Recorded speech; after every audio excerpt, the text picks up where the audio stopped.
desisyon muna ng Korte Suprema kung ano talaga ang pagtrato dito sa arrest order na ito ng ICC laban kay Senator Bato de la Rosa. Hanggat wala pang ruling ang Supreme Court, dapat sana yan ay nirerespeto na lamang ng gobyerno ni Marcos. Pero hindi siya makapagantay Kasi gustong-gusto niyang lumpuin, durugin at lubusang mawasak ang grupo ng mga majority senators upang tumiklop na ang mga ito at tumigil na magbangga sa kanyang kagustuhan na i-manipulate ni Marcos at diktahan ang direksyon ng Senado sa dalawang bagay upang madudurog nila sa impeachment operations nila sa Senado si Sara Duterte. Kahit hindi nila makukuha kaagad ang 16 votes of the senators to convict her, dapat sa proseso ng trial durog si Sara Duterte. At pangalawa, lalo na ito, kailangan tapusin na at hindi na gagamitin pa ang plataforma ng Senate Blue Ribbon Committee para dikdikin si Marcos at si Romualdez na mabuksan pa ng panibago at mas nakalalantad na mga katotohanan na ibubulgar ng mga testigo at ng mga testimonya sa pagpapatuloy ng Senate Blue Ribbon Committee. Hindi po milyon ang ninanakaw, mga kababayan. At ang ombudsman ay hinabol ni Marcos talaga na maging protector niya instead na ito ay maging prosecutor laban sa mga magnanakaw. So ginamit ni Marcos ito at kung kaya ang hinahabol ni Boying Rimulya instead na seryoso na kakasuhan sina Romualdez, sina Sandro Marcos, yung mga sindikato na ibinulgar ng 18 former soldiers na ito at nila Ginoong Saldico, ang hinahabol niya mga senador. Sina Jingo Estrada, sina Chis Escudero, sina Joel Villanueva, sina Rodante Marcoleta. Why? Because the agenda of Boying Rimulya as an ombudsman who is not qualified there because of the question of moral authority and the value of probity, na matino at maayos ito at hindi ito bulok na politiko na hindi dapat na ilagay yan dyan sa ombudsman. Ang purpose niya ay supilin at lumpuin at paralisahin ang mga political opposition figures. Itong patuloy na banggaan dyan sa loob ng Senado. Sapagkat ito po ay nagsisilbing parang prelude o siyang napipintong makikita natin kapag naglarga na ang Senate impeachment trial sa impeachment court ng Senado laban kay Vice President Sara Duterte.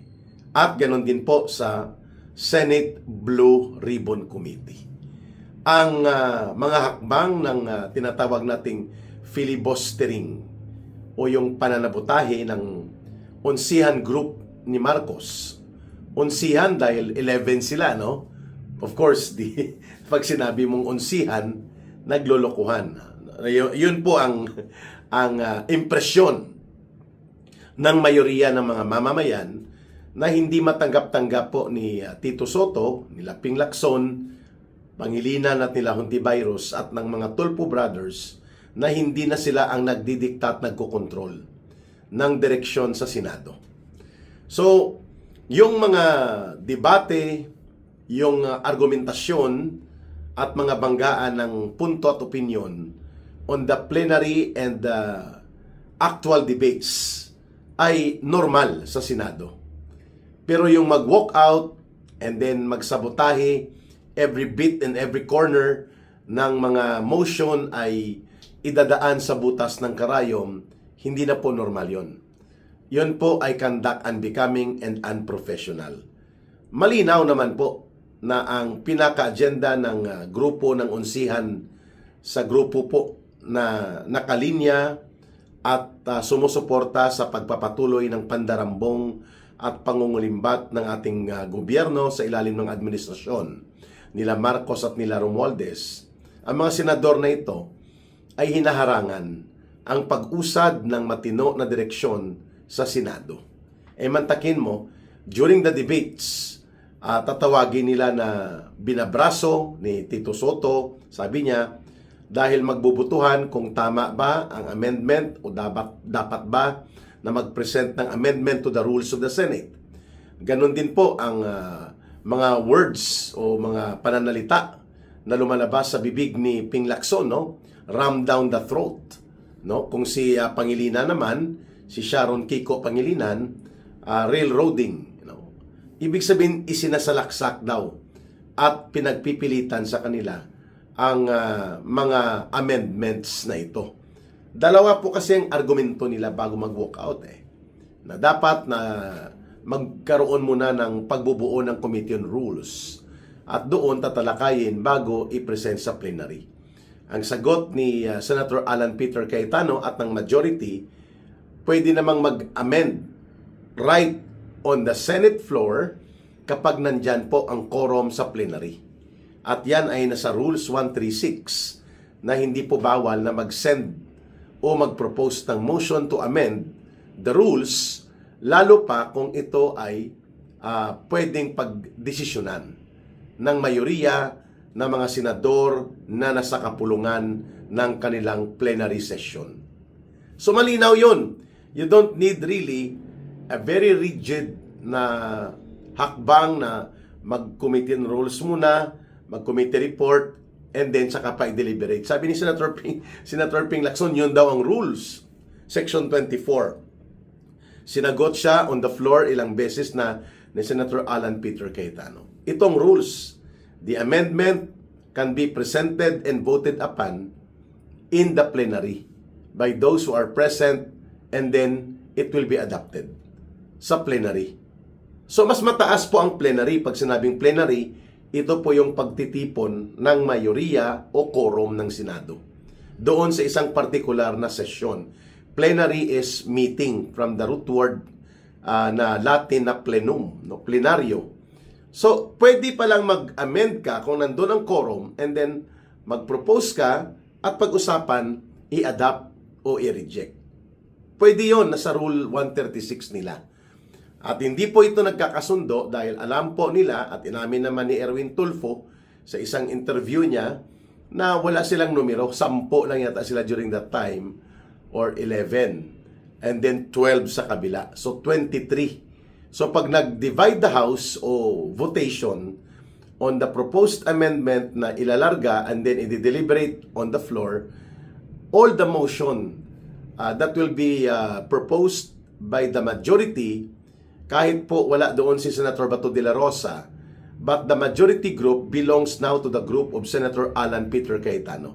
Na-establish na po yun So pag nag-divide the House o magbutuhan on particular motion, and then ituloy-tuloy pa ang iba pang kaakibat na motion, matatalo sila during that time.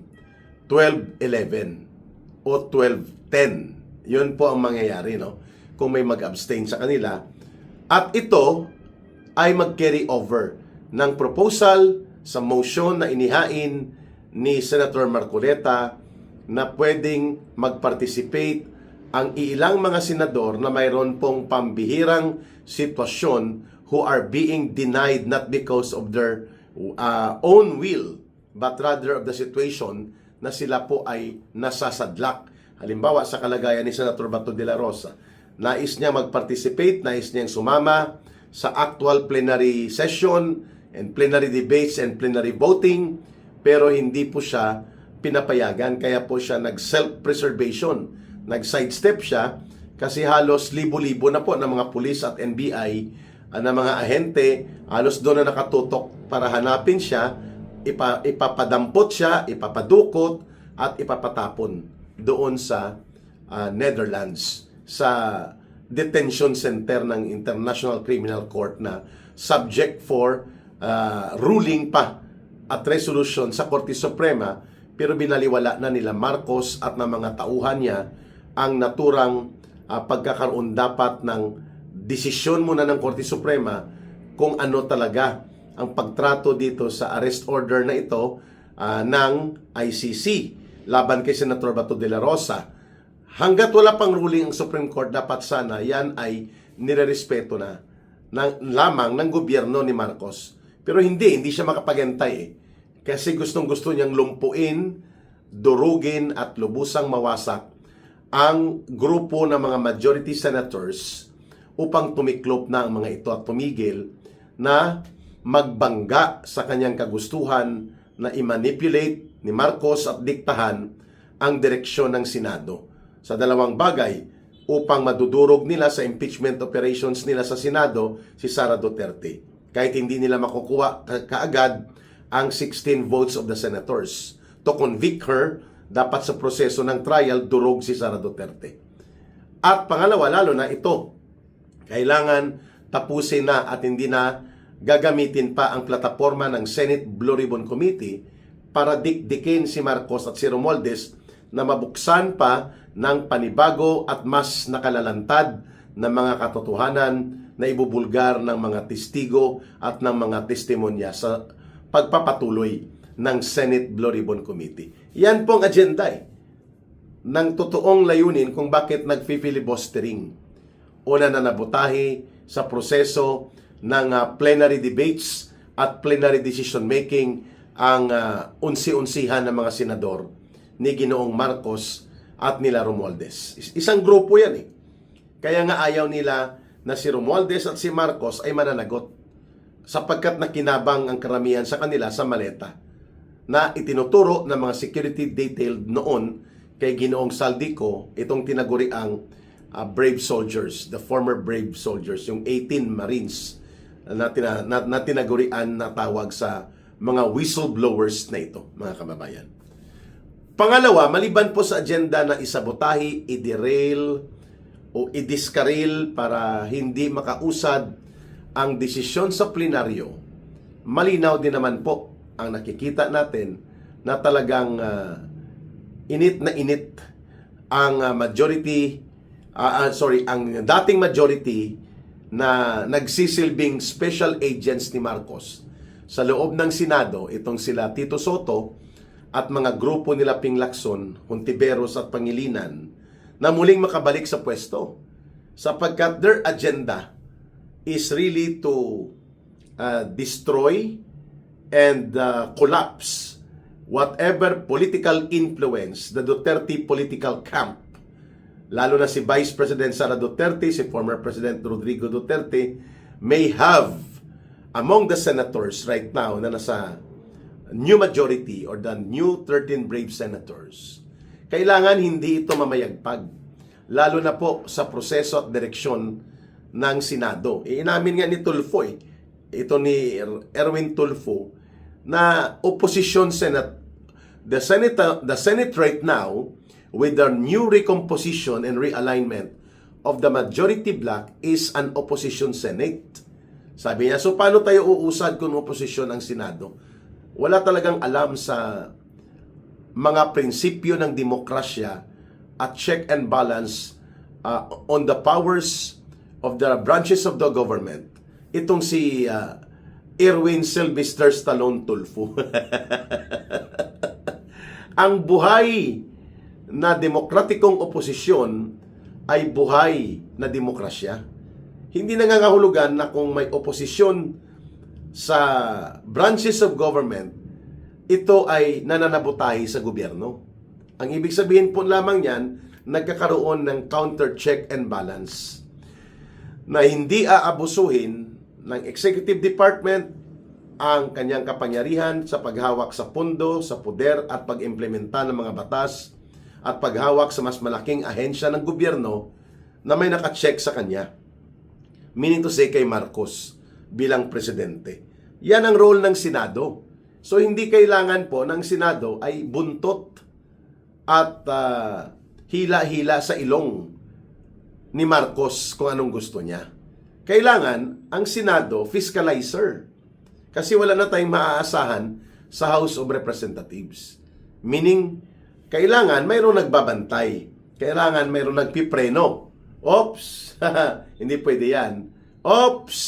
Ito dapat ang tamang pagpapatupad ng proyekto, ng batas, at ng programa para sa gobyerno. Hindi pwede yan.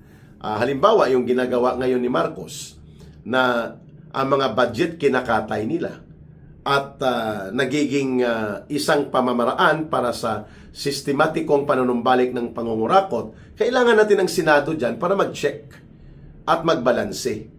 At ganon din po sa Korte Suprema. Halimbawa, kinuha lamang basta-basta ang pondo sa PhilHealth at umabot ng mahigit isang taon na nagkaroon pa ng kaso sa Korte Suprema nang indiniklara ito na unconstitutional.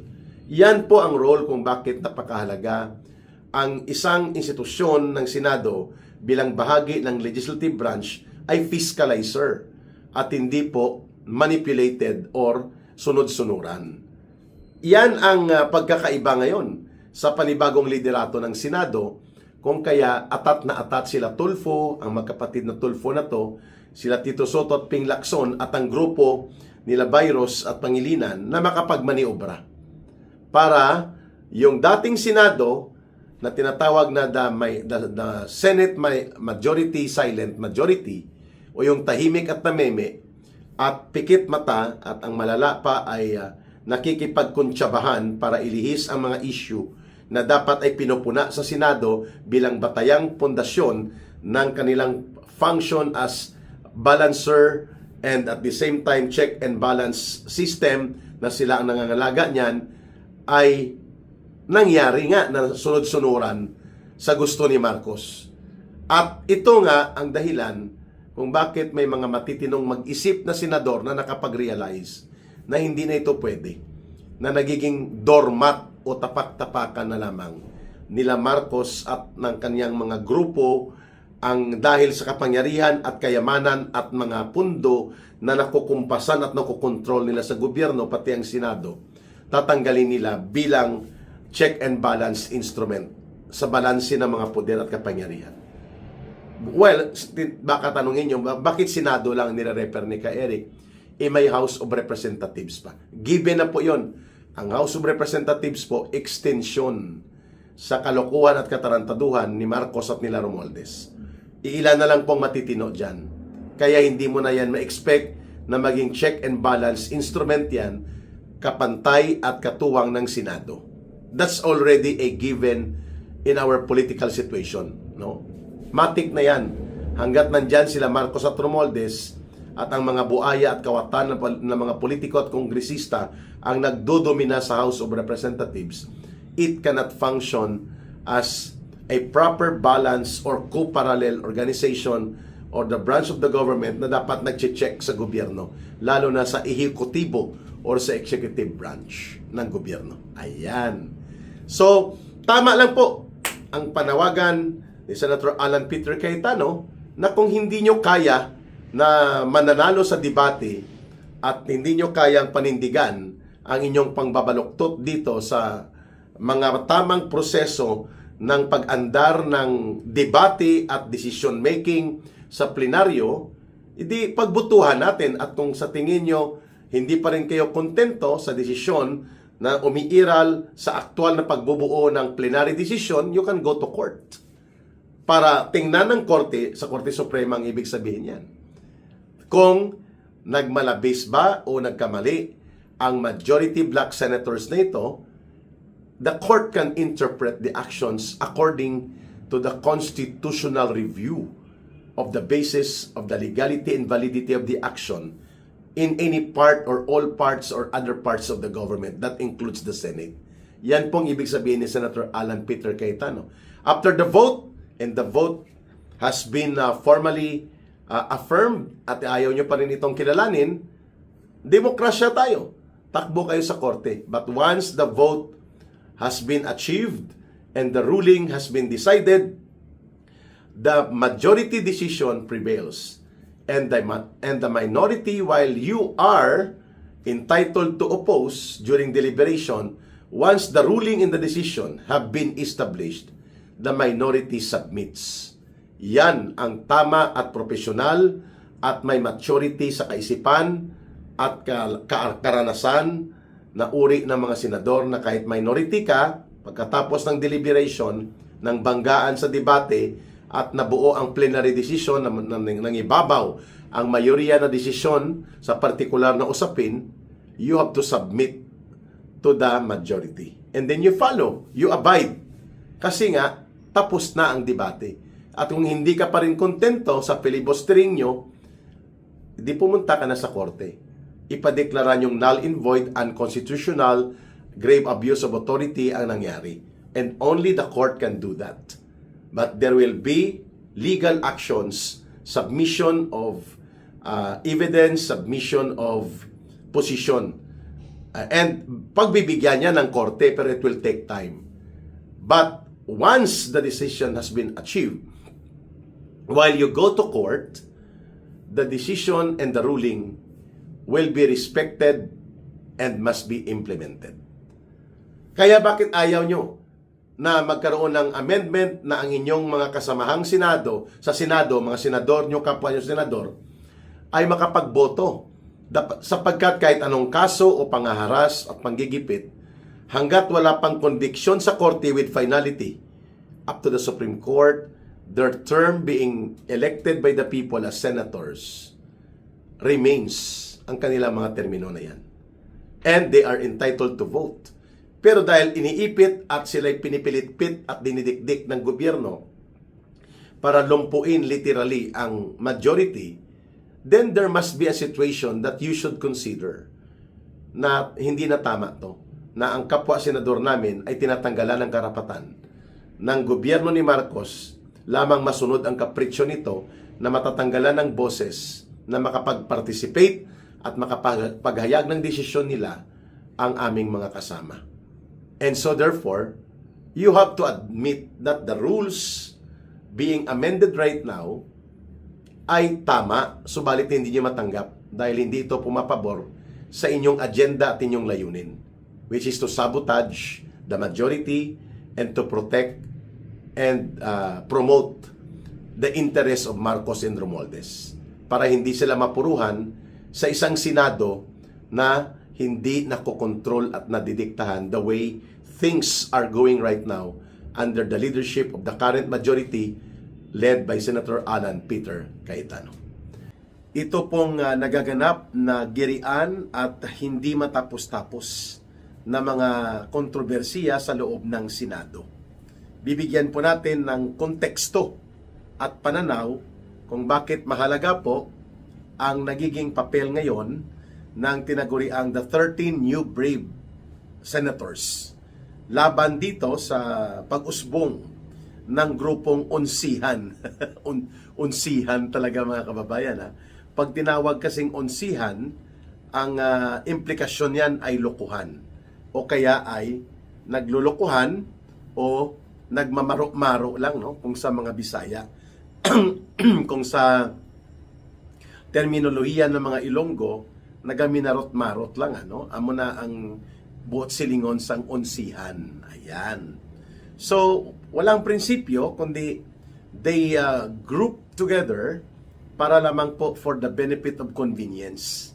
Alam naman natin po, yung grupo na ito ay konektado po sila sa kay Marcos Jr. at kay Martin Romualdez upang ipagpapatuloy na mapagtakpan at mapagtabon-tabunan ang naghuhumiyaw na iskandalo ng malawakang korupsyon at sistematikong pandarambong na naganap po sa gobyerno ni Marcos at Romualdez. At sila din po ay ginagamit para ang Senado ay magkaroon ng control and manipulation si Marcos para hindi po maging adversarial or hostile ang Senado. Bigyan natin ng ilang balik tanaw, no, mga kababayan, ang mga kaganapan noong mga kontrobersyal pa ang nagaganap sa Senado way back mga 50 or 70 years ago. Noong mga dekada 50 po, I think 1949 or after the war na, sa World War II, nagkaroon din po noon ng mainit na banggaan sa Senado. And sa aking pagsasaliksik, ang Senate President nung panahon na yon, 1947 hanggang 1951, ay si Abilino, si Senate President Abilino. At ang bumubuo ng Senado noon ay ang mga malalaking mga kilalang mga tinatawag nating statesman of the Senate at ng Republika ng Pilipinas. Isa po dyan ay si the late Lorenzo Tanyada. Ito po yung patriarch of the political clan ng mga Tanyada, no, si the old man Tanyada. At ito ang mga pamunuan ng Liberal Party.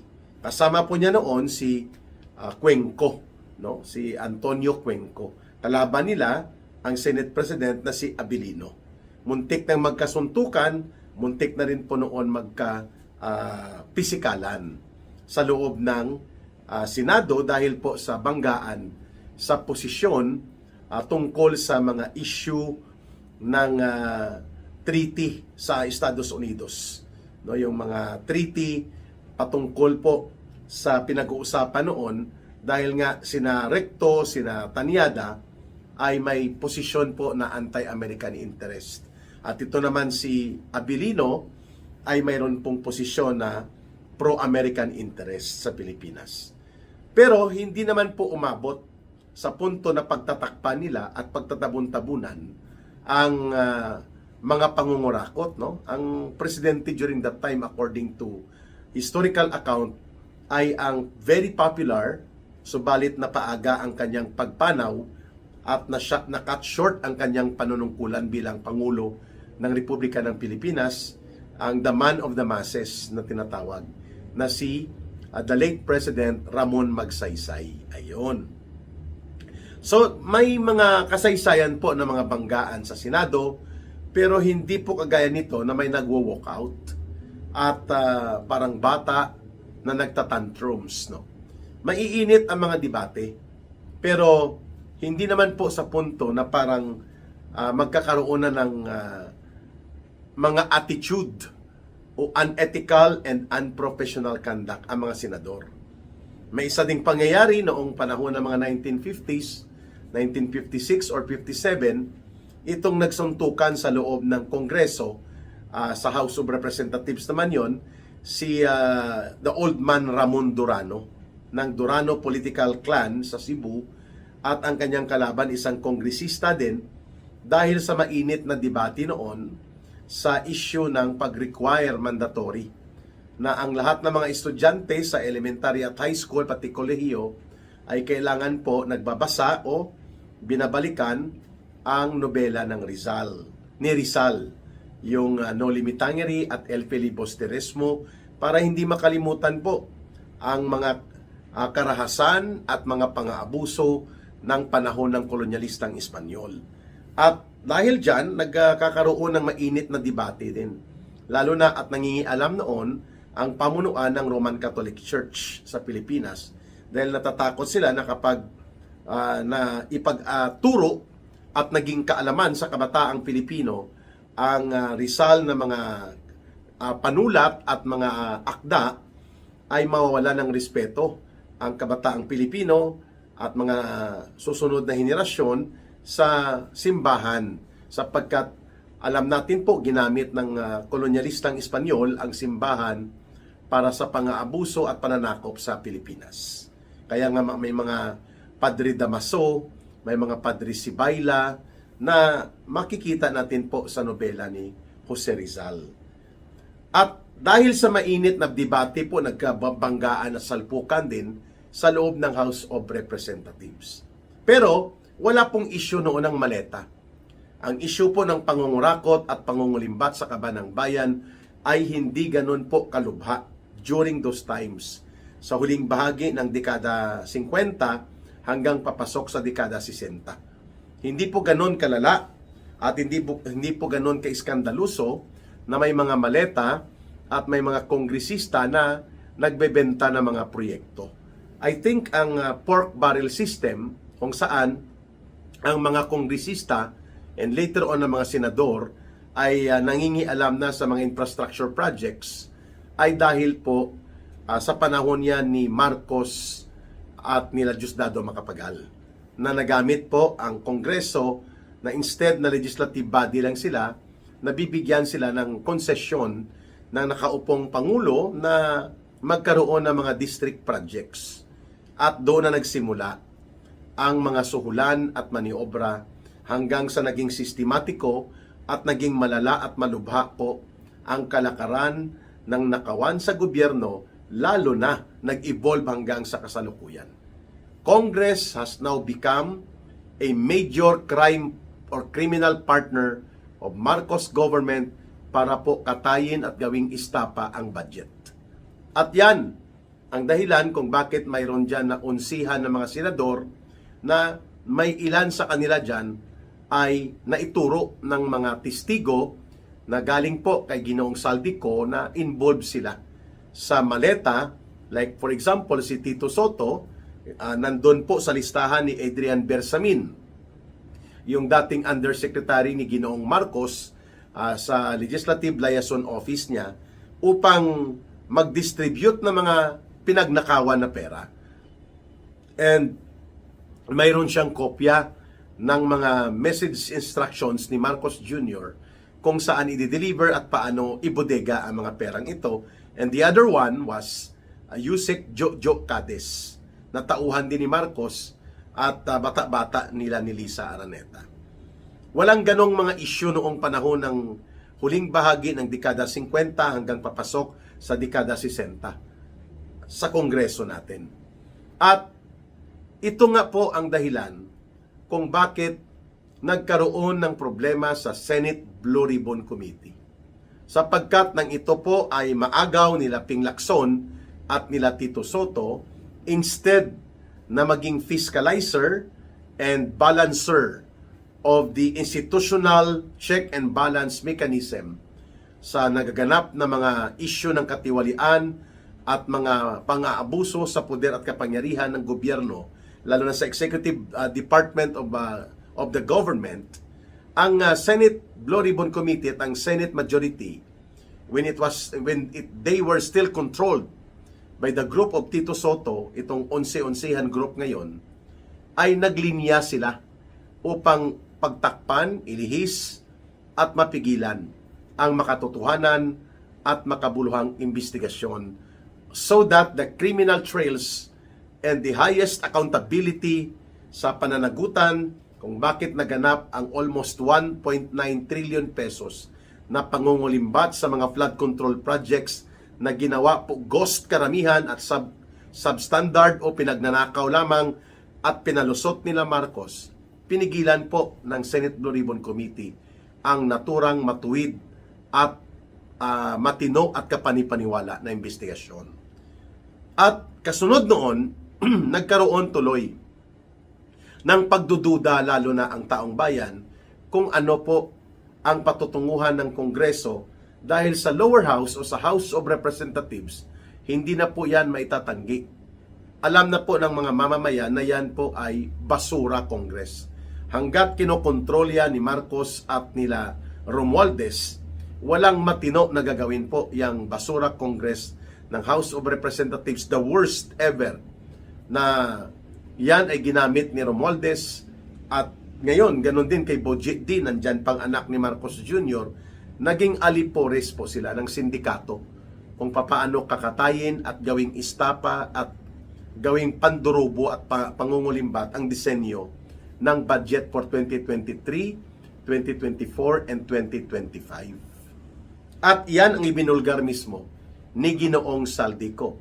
Iilan na lang pong naiwang matitino dyan, pati ang mga komunistang terorista, kasabwat na rin ni Marcos at Romualdez sa ganitong uri ng kalakaran ng kasindikatuhan sa pangungurakot sa kaban ng bayan. May maleta din sila, as revealed and testified in an open public forum and revelations made by the former 18 soldiers who happened to be on the security detail ni Ginoong Saldico, na siya naman ang isa sa inner circle of the criminal syndicate of plunder and massive corruption na nagsiwalat nitong sindikato. May mga kontraktor pa dyan, no? Kagaya ni Gargiola, nila Dong Gonzales, nila Congressman Momo. Nagbebenta sila at ginawa nilang negosyo ang mga proyekto, kaya nakakapag-cash advance sila at pinagkakakitaan ang proyekto na supposedly ang laman at ang direksyon niyan ay para sa mabuting paglalatag ng infrastructure projects sa kapakinabangan sana ng mga mamamayang Pilipino. So yung mga kalsada nagiging farm to pocket road instead na farm to market road, no? Yung mga patubig, yung mga school buildings nagiging ghost projects na lamang. At yan din po ay nabulgar. Itong mga kontraktor na ito, ba't walang kaso na naisampa sa kanila?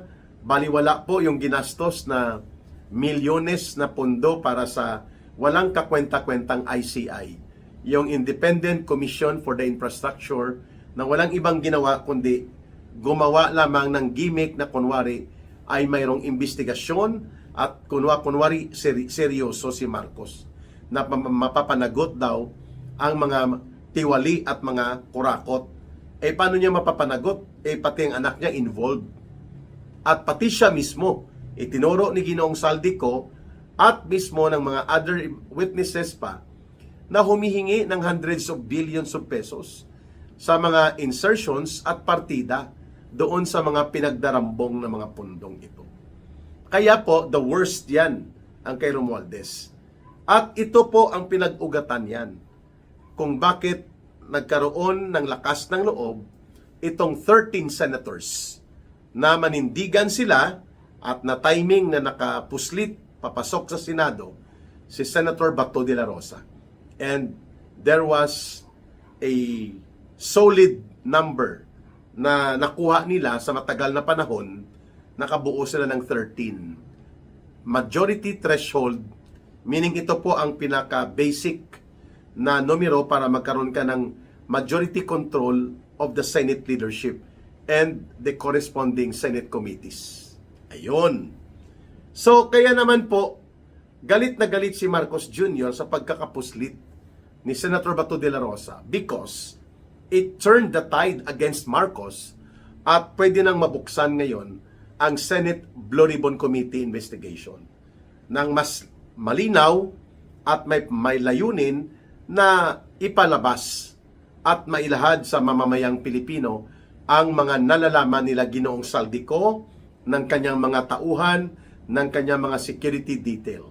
At pati na po ang mag-asawang Diskaya na alam nila ang kalakarang ito at mayroon silang di umano may naitabi pang mga ledger at mga libro kung sino-sino po ang nakinabang at nagka-cash advance sa bintahan ng mga proyektong ito na minimum ay 5 to 10% kagad ang napupunta kay Martin Romualdez at pinaghati-hatian din nila ni Marcos yon. And we're talking about hundreds of billions of pesos. Hindi po milyon ang ninanakaw, mga kababayan. At ang ombudsman ay hinabol ni Marcos talaga na maging protector niya instead na ito ay maging prosecutor laban sa mga magnanakaw. So ginamit ni Marcos ito at kung kaya ang hinahabol ni Boying Rimulya instead na seryoso na kakasuhan sina Romualdez, sina Sandro Marcos, yung mga sindikato na ibinulgar ng 18 former soldiers na ito at nila Ginoong Saldico, ang hinahabol niya mga senador, sina Jingo Estrada, sina Chis Escudero, sina Joel Villanueva, sina Rodante Marcoleta. Why? Because the agenda of Boying Rimulya as an ombudsman who is not qualified there because of the question of moral authority and the value of probity na matino at maayos ito at hindi ito bulok na politiko na hindi dapat na ilagay yan dyan sa ombudsman. Ang purpose niya ay supilin at lumpuin at paralisahin ang mga political opposition figures na nagiging kritiko sa gobyerno ni Marcos. Kaya hindi po katarungan ang dulot nito, kundi pamimerwisyo. Yan po ang mga nangyari, mabuti na lang at malakas ang loob nitong the brave 13 senators. At ngayon, ito ang panawagan sa kanila. Protektahan dapat sila ng taong bayan sapagkat maliban sa Supreme Court na minsan ay nagtatansya pa, nagkakalculate pa at hindi ganon kadesisibo na gumawa ng mga hakbang upang mapigilan ang abuso sa kapangyarihan at mga maniobrang baluktot sa batas ng gobyerno ni Marcos Jr. Pero kahit papaano, ang Korte Suprema ay nandyan para magsilbi bilang konsyensya sa batas at katarungan, although hindi ganon kabilis ang mga desisyon nila. At ang Senado na lang ang naiiwan po sa check and balance between or among the powers of the government, the executive, the legislative, and the Supreme Court or the judiciary. Kaya naman po, gano'n na lang ang mga hakbang at pagkadesperado ni Marcos na matapos mag-failure ang dalawang beses na lusob Senado at lusob and atake Senator Bato de la Rosa and atake sa mga senador, ngayon po ito naman ang ginagamit. Ang unsi-unsihan ng mga senador para from within ay magkaroon ng kaguluhan sa Senado at hindi po magkakaroon ng tuloy-tuloy na pag-perform ng kanyang duty as check and balance pillar of government powers and authority ang Senado. Madidiskaril ang kanyang Senate Blue Ribbon Committee investigation, sasabotahin nila ang pagbibigay ng patas na impeachment trial kay Sara Duterte. All of these are in the agenda list of Marcos kung bakit naganap yung walkout nila. So the walkout was orchestrated in a premeditated manner. Pag sinabing premeditated, pinaghandaan.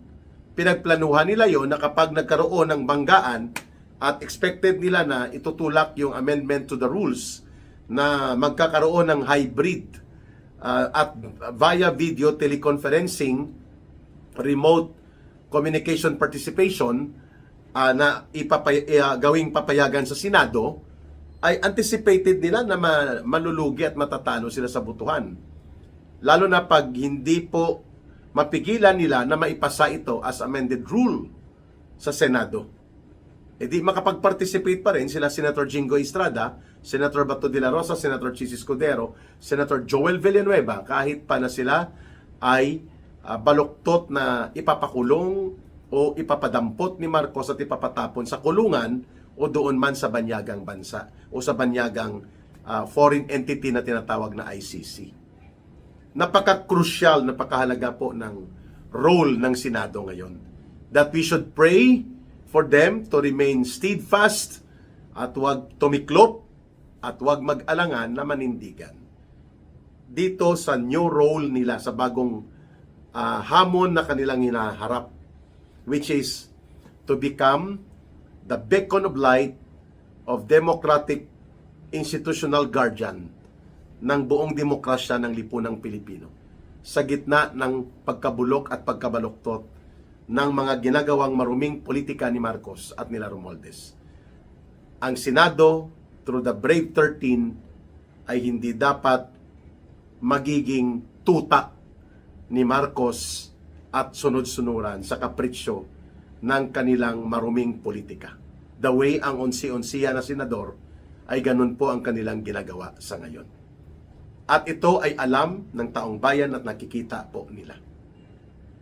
At sa pagpupumilit ni Marcos na sirain o wasakin at tapakan ang dignidad, integridad at kalayaan ng Senado, mas itinutulak niya ang taong bayan na lalo pang pumanig dito po sa matuwid at matino na pagtindig ng 13 brave senators upang iprotekta nila, pangalagaan ang role ng Senado as fiscalizer, balancer, and arbiter for the interests of the people and protector of the gatekeepers of the democratic institutions para hindi po umalagwa ng tuluyan ang mga abuso at kakurakutan sa gobyerno. And that is the role that the 13 new brave senators in the new majority bloc right now are expected to stand up. And sa pamumuno ni Senator Alan Peter Cayetano, it appears that they are capable to stand tall to this challenge.